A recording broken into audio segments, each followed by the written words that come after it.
O depoimento do ex-ministro Nelson Taixe, que estava marcado para hoje, ficou para amanhã.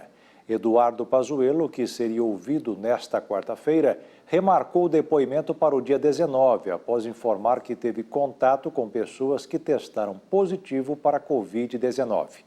Em uma sessão de mais de 6 horas, que deve ser maior que isso até o fim da sessão, ainda acontece muitos episódios que serão destacados hoje aqui. Luiz Mandetta disse que todas as decisões à frente do Ministério da Saúde foram baseadas na ciência, que o presidente Jair Bolsonaro foi alertado sobre a necessidade de mudar a estratégia de enfrentamento à pandemia e destacou que os problemas enfrentados no Amazonas tiveram relação com muitas mudanças na gestão.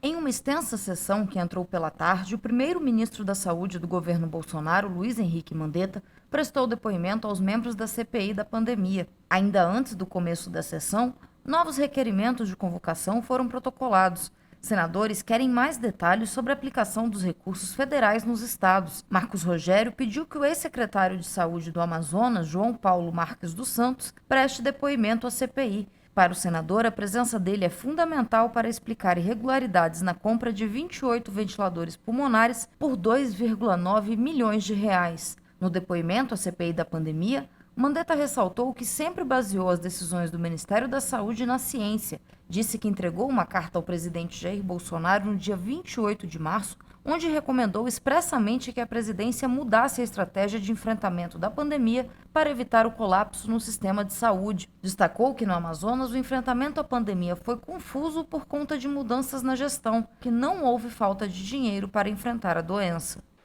É que lá houve uma interrupção. Eu falava com o secretário, daqui a pouco me ligavam, falava, não, agora foi demitido aquele, agora vem um outro. Aí entrou uma secretária que não era de lá, que não conhecia a rede, não conhecia o Ministério. Eu mandei para Manaus um grupo de especialistas em gestão de crise, médicos especialistas em gestão de situação de crise, para poder mediar o conflito entre prefeitura e Estado. Ali me parece que vocês terão que fazer uma imersão própria para ver, porque aquilo não se repetiu em outras unidades federativas. Mas não houve falta de dinheiro. Mandetta disse que a demora da Organização Mundial da Saúde em declarar pandemia pelo novo coronavírus tornou mais difícil o combate à Covid, já que atrasou a organização dos países a enfrentar a doença, e esclareceu que barreiras sanitárias não foram feitas precocemente porque não havia orientação para o fechamento de aeroportos. O ex-ministro da Saúde, Nelson Taixe, também seria ouvido nesta terça-feira, mas com um longo depoimento de Mandetta, ele acabou ficando para amanhã.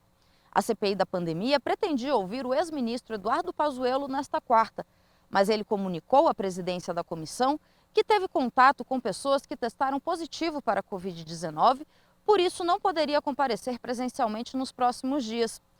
Por sugestão do presidente da comissão, Eduardo Pazuello será ouvido no dia 19 deste mês. Informo que tomei conhecimento ontem que 2 servidores do Poder Executivo Federal que estavam em contato direto comigo apresentaram laudo positivo para a Covid-19. 2. Por conseguinte, apresento a Vossa Excelência 2 propostas para atender a convocação da CPI. Manter a data e hora da audiência prevista anteriormente, alterando para a forma remota. E 2. Adiar o referido depoimento para um outro momento, mais oportuno a ser definido pela própria comissão.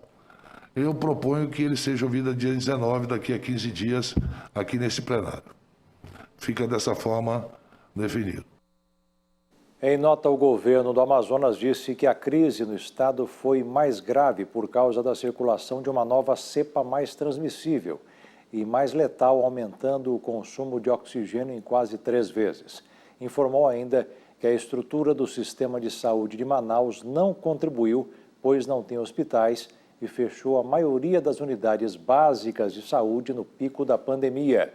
A nota do governo segue dizendo que o que houve no estado foi uma tragédia e está sendo usada para fins políticos e eleitorais.